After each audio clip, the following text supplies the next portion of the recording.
আপনার প্রিয় কোনো অভিনেতা আছে? আফজাল ভাই আমার প্রিয় অভিনেতাদের একজন, হুমায়ুন ফরিদী ভাইও প্রিয় অভিনেতাদের একজন, আলী যাকের ভাই একজন। তার মধ্যে আমার খুব আফসোস যে আমি ফরিদী ভাইয়ের সাথে এবং আলী যাকের ভাইয়ের সাথে কারোর সাথেই আমি সরাসরি দেখা করতে পারিনি। এবং যখন আমরা প্ল্যান করছিলাম যে আলী যাকের ভাইয়ের সাথে দেখা করতে যাব, উনি দীর্ঘদিন অসুস্থ ছিলেন, তো কথাও হয়েছিল ইরেশ ভাইয়ের সাথে যে আমরা একদিন দেখা করতে যাব, কারণ আমার খুব পছন্দের একজন অভিনেতা।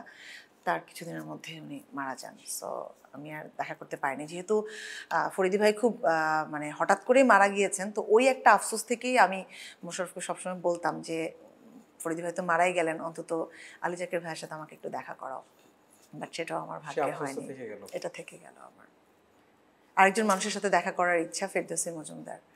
আমি জানি না হবে কি না, আছেন। আমার মনে হয় দ্রুতই দেখা করা উচিত। উচিত, আসলেই তাই। এরকম মানুষগুলো চলে যাচ্ছে আমাদের থেকে, সবাই চলে যাচ্ছে, অনেক মিস করছি আমাদের যা জগৎ থেকে চলে যাচ্ছে। এবং আমার ভাগ্য, আমি বলবো এটা সৌভাগ্য যে আমি আবুল হায়াত ভাইয়ের সাথে অভিনয় করার সুযোগ পেয়েছি। কারণ অনেক সিনিয়র আর্টিস্টদেরকে আসলে আমি পাইনি। আমি যখন অভিনয় করা শুরু করেছি অনেকেই পৃথিবীতে নেই, অনেকে অভিনয় করা বাদ দিয়ে দিয়েছেন, সব কিছু মিলিয়ে সেভাবে অনেকের সাথেই হয়ে ওঠেনি। আবুল হায়াত ভাইয়ের সাথে আমার একটা সৌভাগ্য হয়েছে কাজ করার।